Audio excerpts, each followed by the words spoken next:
The prophets of a brave new world, captains of industry, have visions grand and great designs, but none have room for me.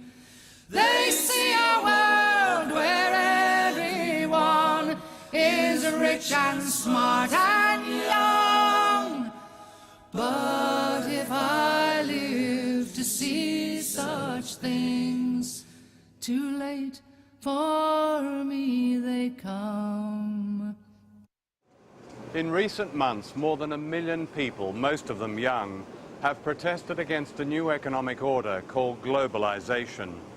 This represents one of the greatest popular movements since the 1960s. Surely never before has the human race enjoyed such amazing capacity to create wealth and reduce poverty.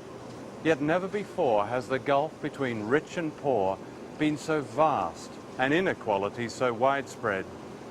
The facts of globalization are revealing. A small group of powerful individuals are now richer than most of the population of Africa. Just 200 giant corporations dominate a quarter of the world's economic activity. General Motors is now bigger than Denmark. Ford is bigger than South Africa. Unseen by shoppers in the high street, the famous brands of almost everything from running shoes to baby clothes are now made in very poor countries with cheap labor, at times bordering on a form of slave labor. Tiger Woods, the golfer, is paid more money to promote Nike than most of the entire workforce actually making Nike products here in Indonesia. Is this the global village we are told is our future? Or is it merely an old project that used to be run by the divine right of kings and is now run by the divine right of multinational corporations and by the financial institutions and governments that back them? This film is about these new rulers of the world, and especially their impact on one country, Indonesia.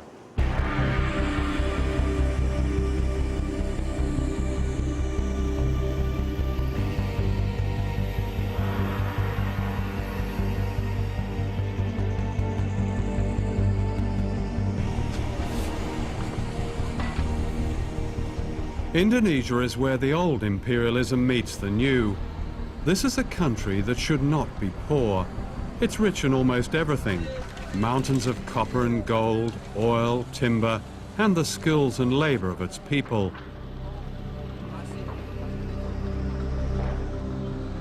Colonized by the Dutch in the 16th century, Indonesia was plundered by the West for hundreds of years, a debt that is yet to be paid back.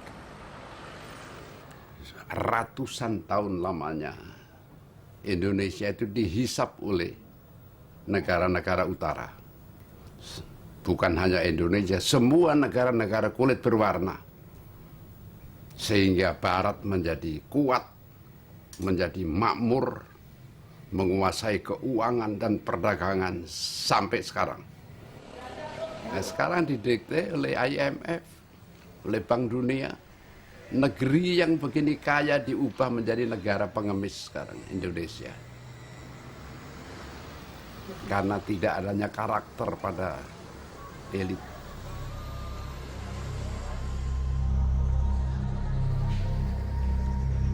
Globalization is used by its champions to suggest a coming together of people of all races, of all countries, and it will relieve poverty, it will distribute wealth.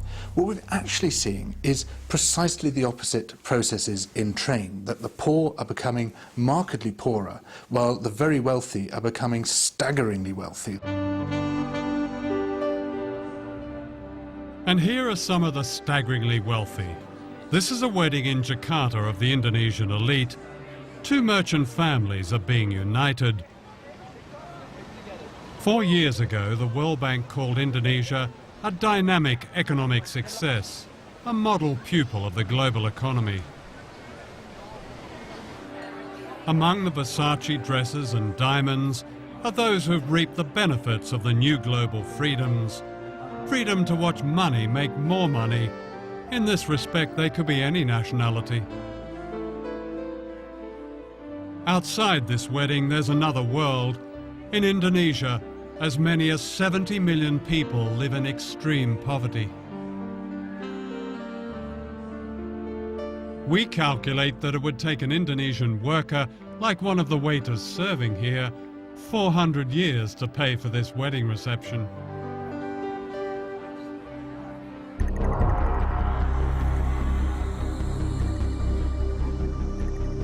Less than 5 miles away is the backyard of the global economy, the site of the dynamic success you don't see. This is a labour camp that's home to workers who make the clothes we buy in the high streets and shopping malls. This is the human price paid for our fashionable trainers, our smart shirts, our jeans with a tag that says, "Made in Indonesia." Young people living here who make the famous brands are paid on average the equivalent of 72 pence a day, about $1. That's the legal minimum wage in Indonesia. According to the Indonesian government, it's just over half a living wage. The dormitories are made from breeze blocks and packing cases. When it rains, they flood. There are open sewers and no clean running water. Many of the children are undernourished and prey to disease. While I was filming here, I caught dengue fever, carried by the mosquitoes which infest these slums. It kills children. The conditions here are not very different from workers' camps in other parts of Asia, in Africa and Latin America, where the famous brands are also made cheaply for lucrative Western markets.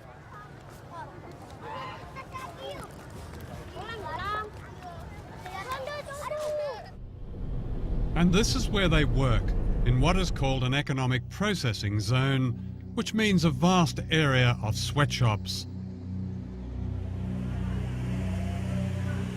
The factories may look modern, but once you step inside, you feel the claustrophobia of the workers, the sheer frenzy of their production, and you see their fatigue. John Pilger. Posing as fashion buyers, we film secretly in this factory. The factories are owned by Taiwanese and Korean contractors who employ cheap labor to make the products of famous brands such as Nike, Reebok and Adidas. We looked at one famous brand, Gap. The working conditions we found are by no means the worst. So you do Gap, of course. You do lots of Gap. And I mean the quality control of Gap, I think, is excellent. In the future, we are trying... We found more than 1,000 mostly young women working crowded together under the glare of strip lighting in temperatures that can reach 40 degrees centigrade. The only air conditioning is upstairs where the bosses are. Working hours can vary and can be increased dramatically when an urgent export order has to be met. We surveyed 5 factories regarded as typical, and I interviewed workers from all over Jakarta. You work a 24-hour shift with just a couple of breaks, and then 2 hours later you start another shift. So in effect you work a 36-hour shift. Saya kerja long shift tuh dari jam 7.30 sampai pagi lagi 7.30, pas terakhirnya sore jam 18.30. Are you given any choice? Nggak bisa. What would happen if you refused to do this 24-hour shift? Ya mungkin ada hukuman, tapi belum pernah menolak sih. Jadi takut aja. On these long 24-hour shifts, do you recall what labels you were packing? Kebanyakan Gap sama Olive. Do any of the people from the Gap company ever visit your factory? Sering. Do they ever ask you about or investigate the working conditions, your working conditions? Dulu pernah ada, tapi di personal itu anaknya tuh udah dikontak duluan gitu, udah nggak boleh ngomong yang salah gitu. Harus sesuai omongan dari personalia. What did they tell you to say? Ya misalkan nggak bilang lembur longsip, terus pokoknya tidak boleh membuka rahasia perusahaan, tidak boleh menjelek-jelekan perusahaan. This is what the Gap company calls a code of conduct.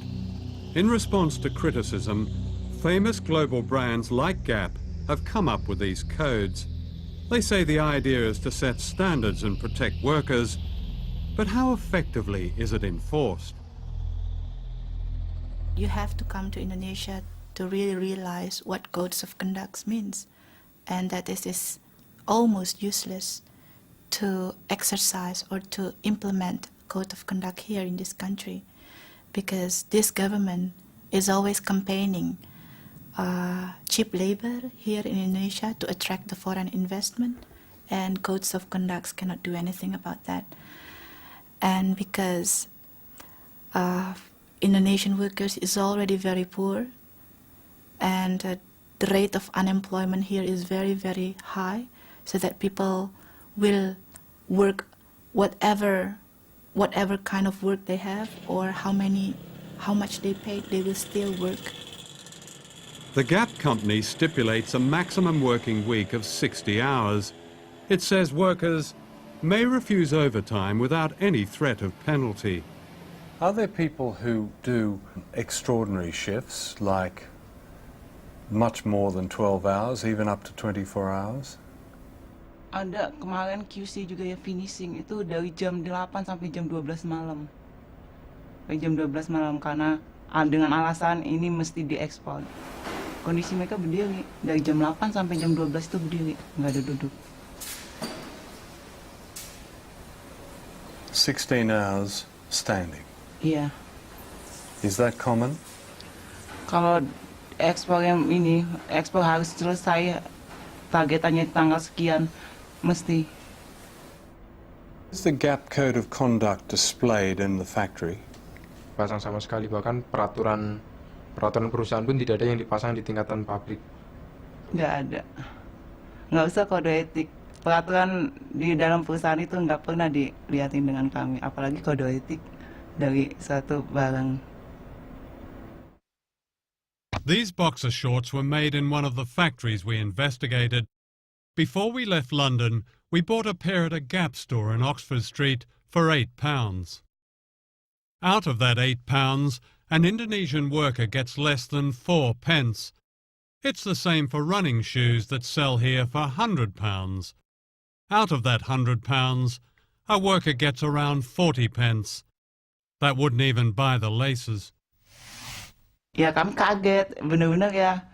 Oh ternyata kami dalam satu celana ini kami bisa menguntungkan pengusaha begitu banyak, apalagi ribuan celana. Sehari minimal kami harus menghasilkan 3.000 celana. Itu minimal. Last year, the chief executive of Gap earned more than $5.5 million. The profits of Gap were $1.38 billion, and this is typical of many companies. In order to protect the workers in this film, we have not named the factories we investigated. In Indonesia, as in other countries which have sweatshop economies, workers who speak out face the danger of victimization from contractors and violence from anti-trade union forces. Dita Sari, a trade union leader, was herself imprisoned and tortured. Codes of conduct must be monitored by trade unions. How could you monitor codes of conduct if trade unions is still weak, if the police is surrounding their activists, and if they're facing repression whenever they operate? We asked the Gap company for an interview, but they declined, saying it was unfair not to identify the factories as they couldn't verify our evidence. We sent them a list of questions and they supplied this statement. Gap says it employs one of the most comprehensive factory monitoring programs in their industry. For some manufacturers, our standards are too tough and we refuse to do business with them. We prefer to work with them to fix the problem. We can't force them to comply. One of the things that we can do to take action in support of better conditions for people in developing countries is, when we buy anything, ask the retailer where this product comes from, under what conditions it's produced. Write to the company that made the product and say you want assurances that this comes from a factory that treats its workers well, that gives its workers rights to be able to form trade unions, etc. And these are some very basic ways in which we can act as informed consumers. I'm not afraid to bend my back. I'm not afraid of dirt. But how I fear the things I do for lack of honest work.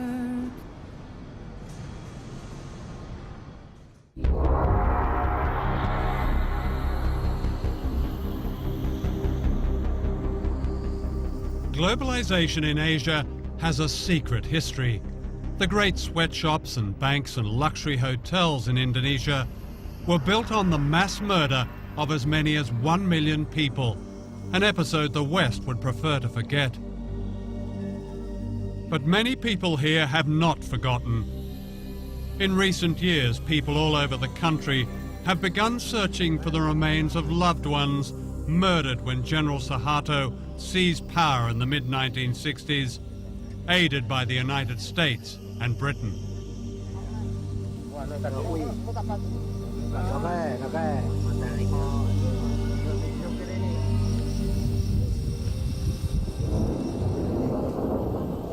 Until recently, the truth of this episode has remained so secret that this is the only known photograph of the atrocities.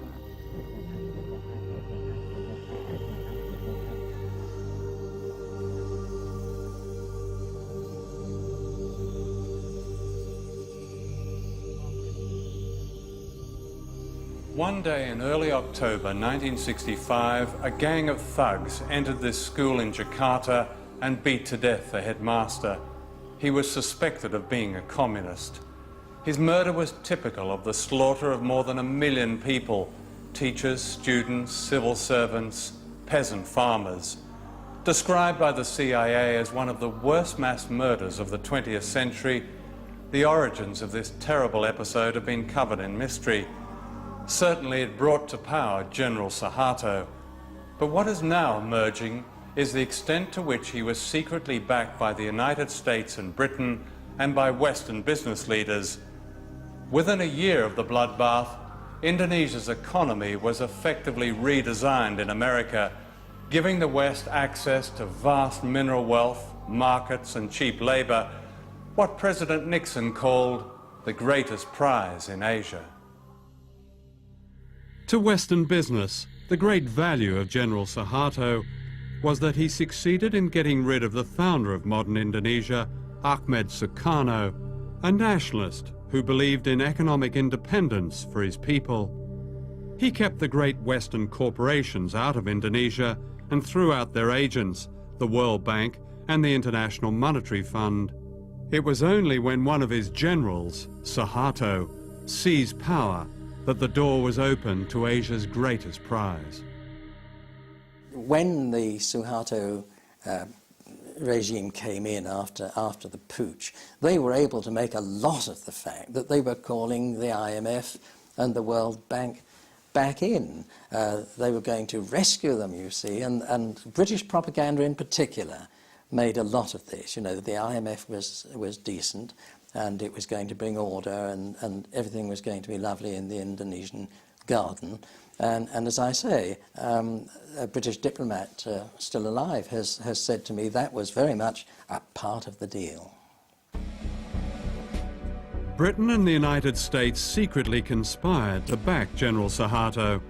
The American ambassador assured him that the US government is generally sympathetic with and admiring of what the army is doing.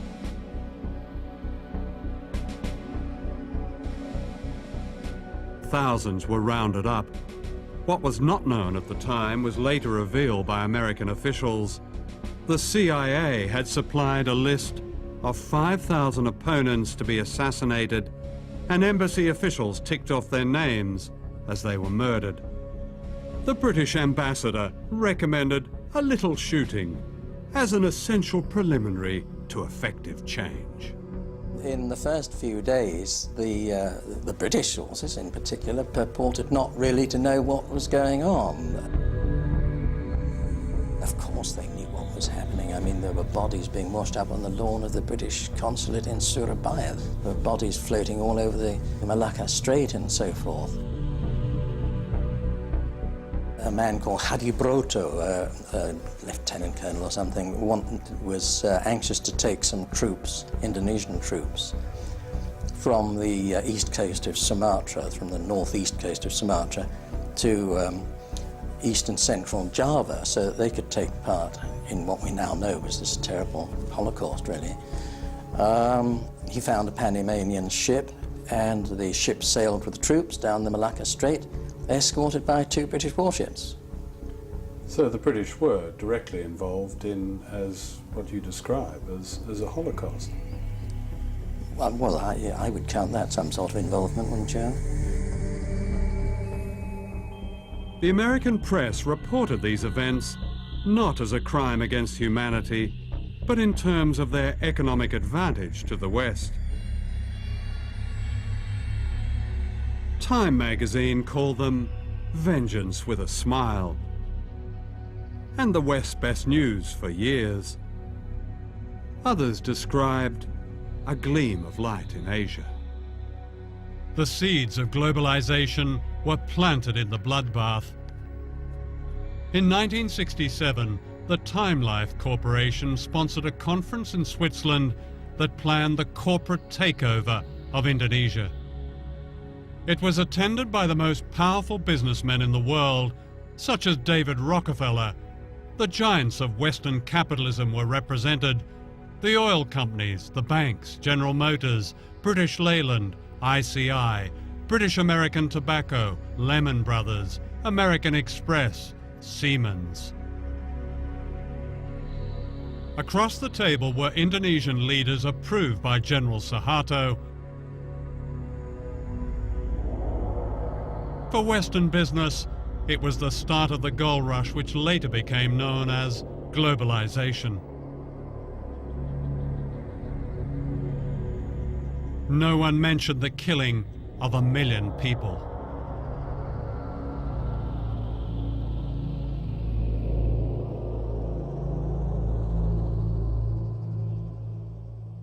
I've never, ever heard of a situation like this for any country, where global capital essentially holds a meeting with state and hammers out the conditions of their own entry into the country. The conference went on for 3 days. The first day was when the Indonesians spoke and essentially made their case. They divided into 5 different sections on the second day. Sectoral meetings, mining in one room, food services, light industry in another, banking and finance in another, Chase Manhattan was there, and simultaneously they hammered out policies that were going to be acceptable to these global investors on a sector-by-sector basis, with each of the people going around the table saying, this is what we need to see, this, and they basically designed the legal infrastructure for investment in Indonesia.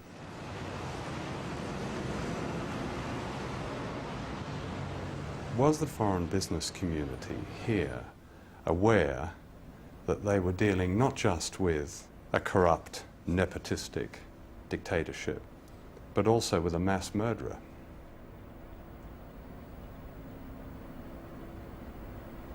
That's a very general question. Well, no, it's quite specific, actually. I mean, mass murder is mass murder.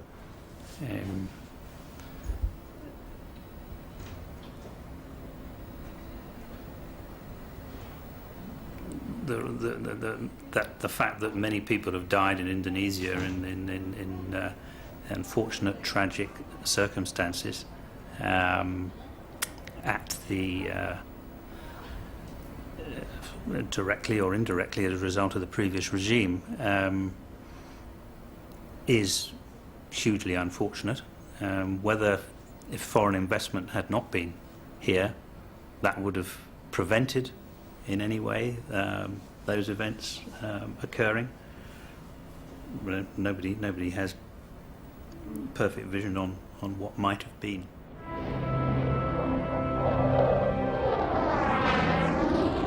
Globalisation began in Britain in the 1980s when Margaret Thatcher dismantled much of manufacturing and poured millions of pounds into building up the arms industry. Indonesia became an important British arms market, and General Suharto was sold everything lethal, from fighter aircraft and missiles to warships and machine guns. Unknown to the British public, millions of pounds went to the dictator in export credits. In other words, a large part of his arms bill was paid by the British taxpayer. So important was Suharto as a business partner that the mass murderer was welcomed to London by the Queen.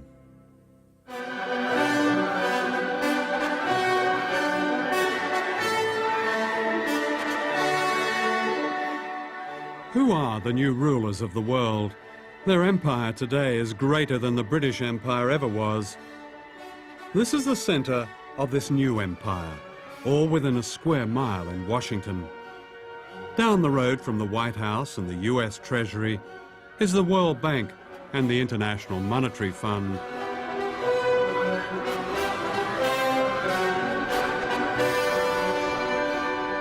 These two bodies are the agents of the richest countries on earth, especially the United States.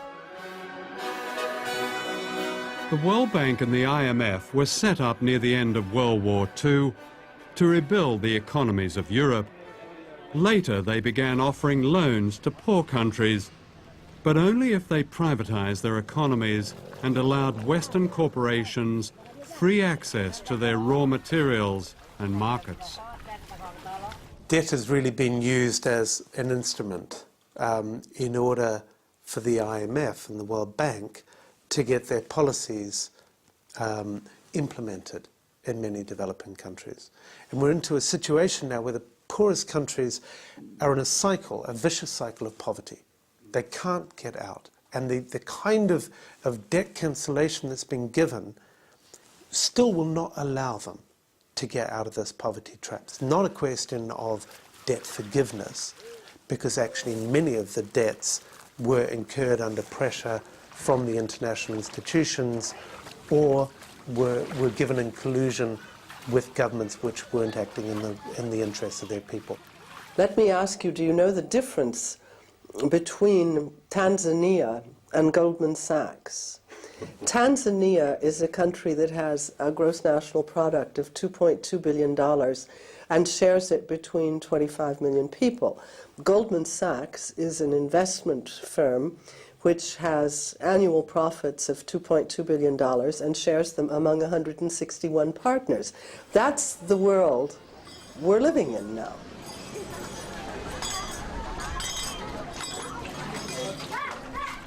The World Bank says its aim is to help poor people, promoting what it calls global development. It's an ingenious system, a kind of socialism for the rich and capitalism for the poor.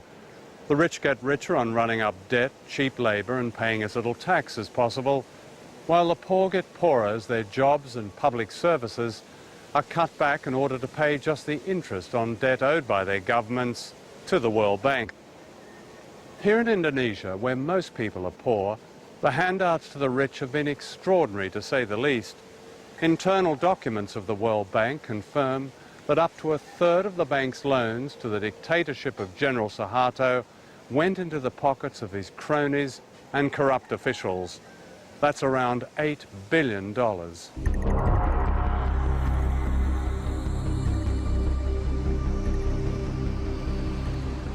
Globalization means that capital, big money, can be moved anywhere at any time without warning. In 1998, short-term capital was suddenly pulled out of Asia, crippling the miracle economy overnight. When the Indonesian rupiah collapsed from being roughly 2,500 rupiah to the dollar to being what it is now, 10,000 rupiah to the dollar, The costs to Nike for each Indonesian laborer was cut to 25% of what it had been.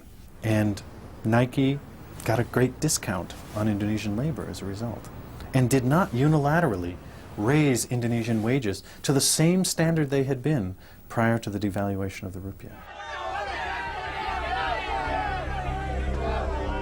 With the economy collapsed and Indonesia on the verge of revolution, Suharto was forced to step down, having already stolen an estimated $15 billion.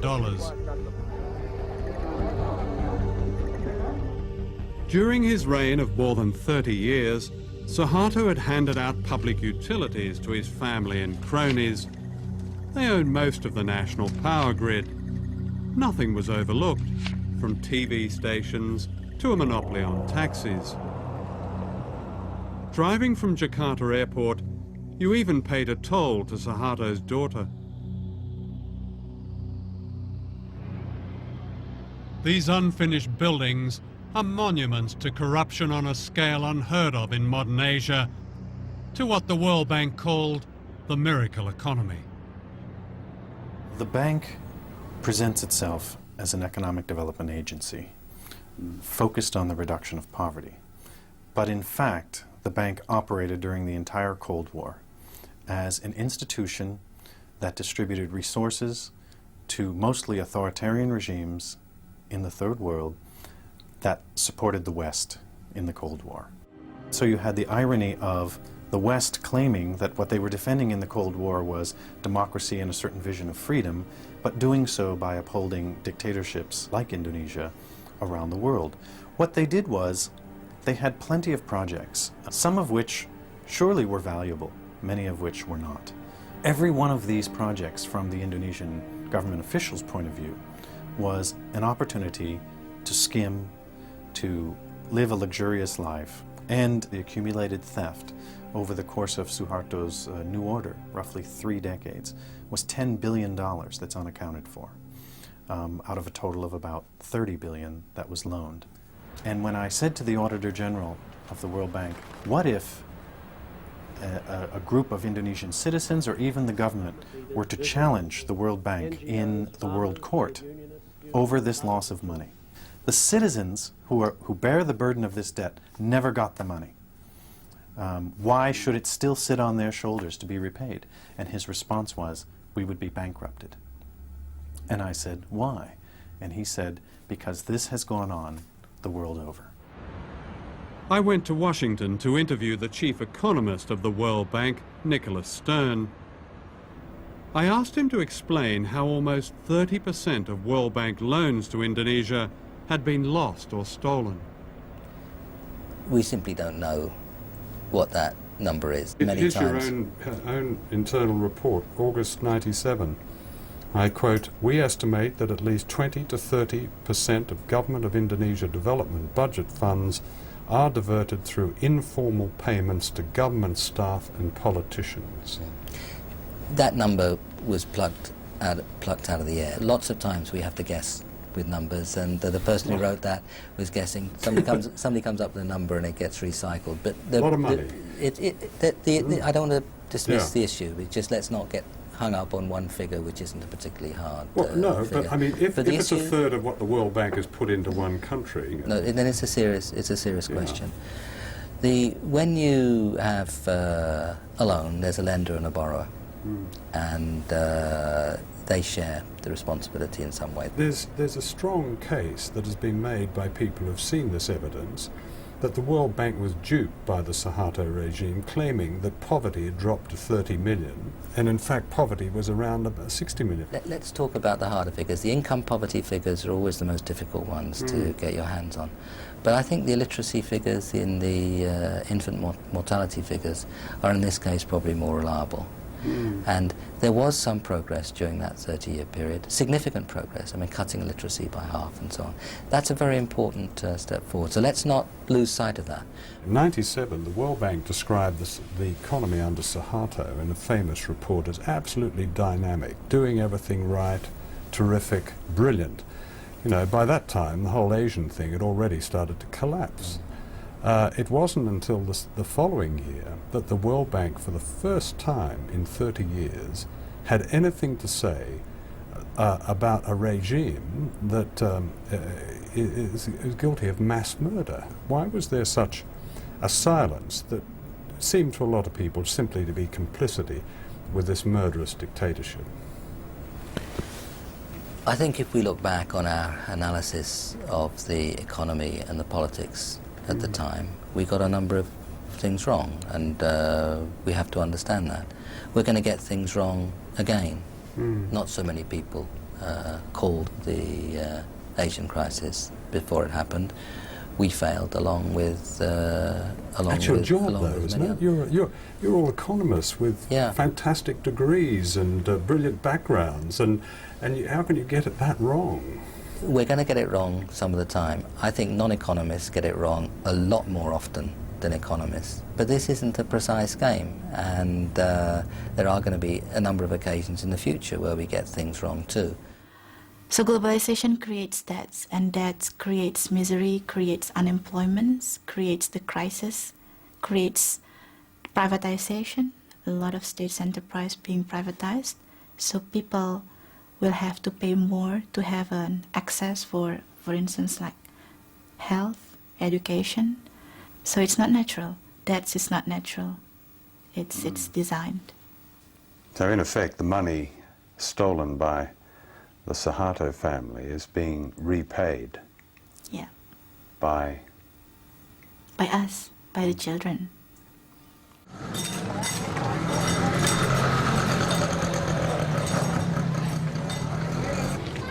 Every day, more than $100 million is transferred in debt repayments from the poorest countries on earth to the richest.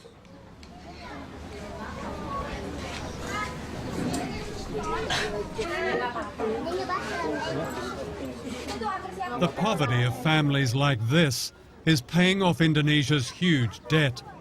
The conditions of the IMF's latest loan include a reduction in subsidies on certain fuel and food. Half this man's monthly wage of less than £40 goes on medical treatment for his children who suffer from a serious blood disorder. As prices go up, he cannot even afford the special drugs that keep them alive. Keadaan anak saya yaitu yang pertama dia menderita sakit. Jadi tiap bulan dia harus transfusi darah. Jadi kalau seandainya nggak transfusi darah, dia tiap akhir bulan itu pucat kayak sekarang contohnya.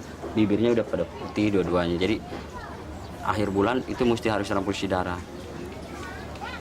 Itu udah pasti. Pusingnya bukan kepalang. Ya kalau seandainya saya sakit gitu nggak bisa masuk kerja, ya udah apa boleh buat. Paling kita bisa cari pinjaman buat berobat anak gitu. Nanti setelah kita kerja lagi baru kita bayar gitu. Kita cicil. Udah mandi kok Mbak Sis.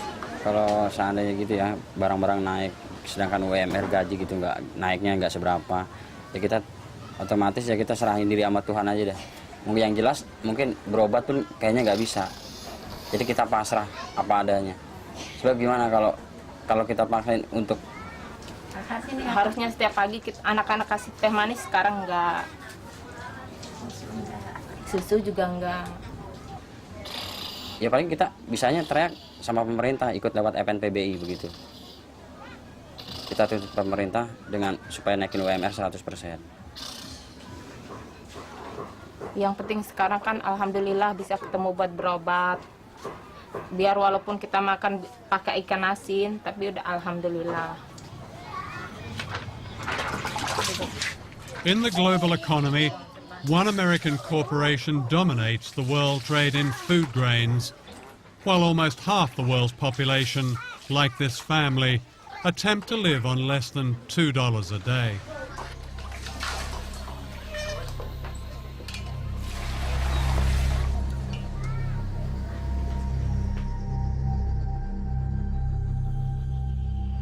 What do you say to those 17 million people who called for a complete, and I repeat, complete cancellation of debt as the only way to lift the huge number of poor people in the world out of poverty?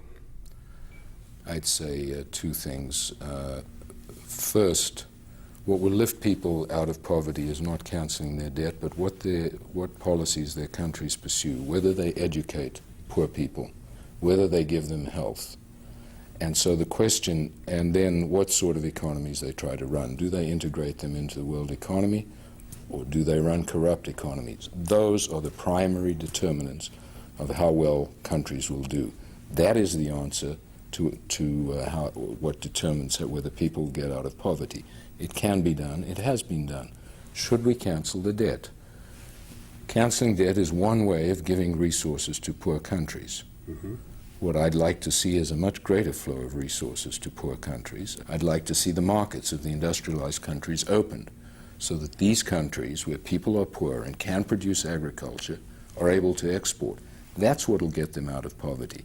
The statement debt relief is the only thing that will get them out of poverty is wrong. It would help, provided it is accompanied by a whole set of other measures. But surely debt, even in one's own life, and especially a poor person's life, is the greatest cause of real poverty. No. And when you have a country devoting half its budget to paying off a debt, when you have the poorest countries in the world sending out millions of dollars into the rich world, surely as a priority, that debt has to be either relieved substantially or go altogether. Doesn't that make it just seems common sense to me? If I got that wrong? Yeah, you've got it wrong. Oh, let me explain. Okay. First of all, you are indebted, and I am indebted. And I would not be better off if I asked somebody to come and cancel my debt, because I'd never be able to borrow again. And debt is a normal way of borrowing in order to do things, purchase goods, invest, when you don't have the resources, and they'll generate an income and you'll repay. So the notion that all debt should be cancelled is a bad one. Financial systems operate on the basis of debt that is paid. The Human Rights Commission of the United Nations, in a very comprehensive report, said, and I quote, "The institutions of globalization have yet to seriously address the issue of human rights in a democratic fashion. Globalization has caused global conditions of inequality and discrimination." What's your response to that? I simply can't respond because I have no idea what evidence they're referring to. Globalization has caused discrimination? I'd have thought it was the opposite. I'd have thought that... No, for instance, they singled out workers in third world economic processing zones. Again, part of a prescription, may not be IMF prescription, but certainly part of a global prescription, in which it said these workers were prey for exploitation, and because unemployment, for instance, they mentioned Indonesia, had been forced down by the so-called economic crisis of the late 90s, their human rights were lost. You know, Indonesia grew as a result of integrating into the global economy from the 60s on, and incomes in Indonesia rose. It was a dictatorship. Some of their rights were suppressed, and it was a very bad dictatorship. Excuse me, Mr. Fisher, as you say, some of their rights were oppressed. A third of the population of East Timor died or were killed under the Suharto regime. What are you asking me that question for? Do you think we supported the Suharto regime? Don't be ridiculous. Well, did you speak out against it? Did your institution, the IMF, speak out? The World Bank didn't. The first time after 30-odd years in there, the first time they spoke out was 1998. What did the IMF say about it? When the IMF went into Indonesia, it insisted on a removal of a host of corrupt practices that began to weaken that regime. It was not an intended consequence, but it was intended that we went in and helped remove the corrupt practices in a variety of monopoly areas.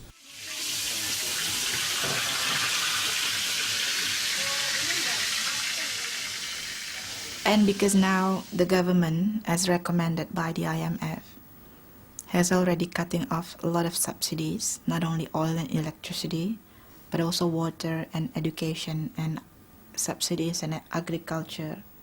So it means that the workers, if they have sons or daughters, they have to pay more if they want to put their children to school. Before, of course, people eat 3 meals a day, but now they have to also make efficiency. So they eat, instead of 3, they eat twice a day, and or they reduce the quality of the food.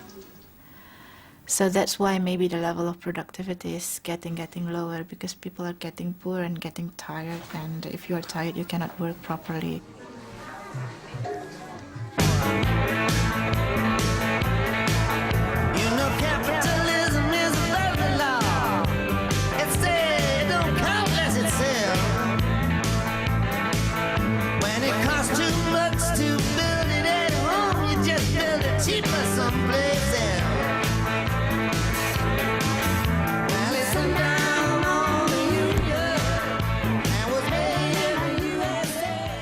Two years ago, thousands of protesters from all over the world converged on the American city of Seattle, where the World Trade Organization was meeting.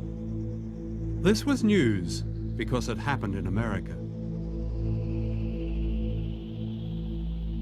And yet throughout the world, in Africa, Latin America, Asia, a deeper movement against globalization has been growing for years, but this is not considered news. On every continent, millions of ordinary people have protested against the power of the IMF and the World Bank and the imposition of Western power. People have marched and petitioned against privatization, against selling off their water, against turning their farms into suppliers for the dinner tables of the rich.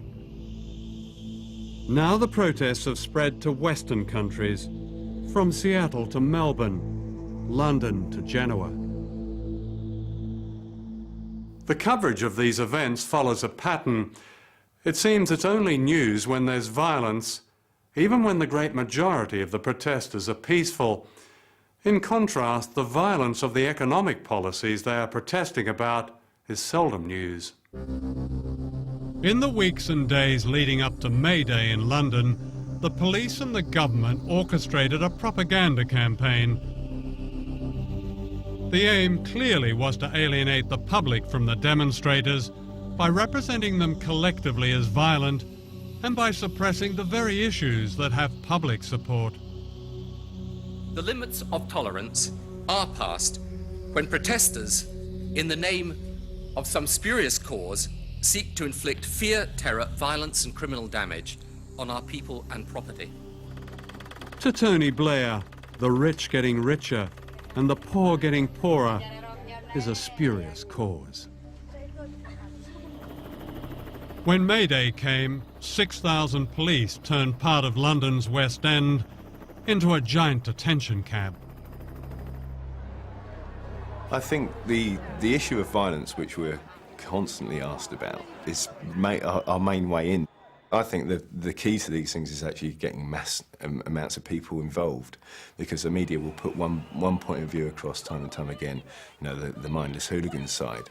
But when you think about the mass redundancies, the poverty, the starvation, the literal raping of a country through third world debt and what have you, that is violence on a huge scale. It's genocide.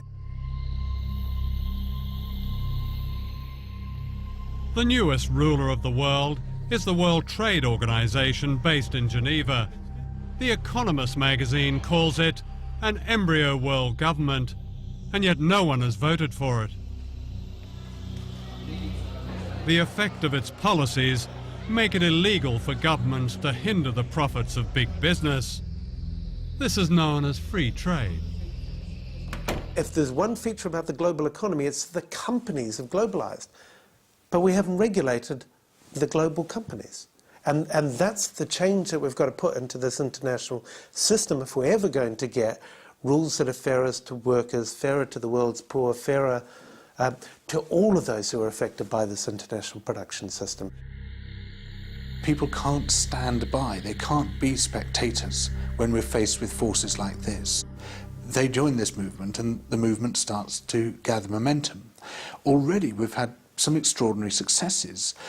We managed to stop the implementation of a crazy idea called the Multilateral Agreement on Investment, which would have allowed corporations to sue governments for the removal of any law which they didn't like. Now that was being promoted, that idea, by the 29 most powerful countries on earth. It was being promoted by all the major multinational corporations and all the big institutions such as the World Trade Organization. And a ragged band of dissenters around the world managed to stop it. We beat them. And if we can beat that, we can beat anything. What is with the people is the fact that the corporations and the superpower are using more and more fabricated propaganda. People can now see through the spin. People know they cannot believe anymore what is said. And the people are starting to withdraw their support. They're starting to say, no, a government that only protects the Pepsi and the Coke and the McDonald's is not our government. In rich countries like Britain, globalization is well advanced. The disastrous selling off of the railways and the creeping privatization of everything from healthcare to air traffic control. The financial pages celebrate a booming economy, yet 1 in 5 British children grows up in poverty. There are almost 10 million Britons living in poverty. The gap between the rich and the rest gets wider, and this is said to be a spurious cause.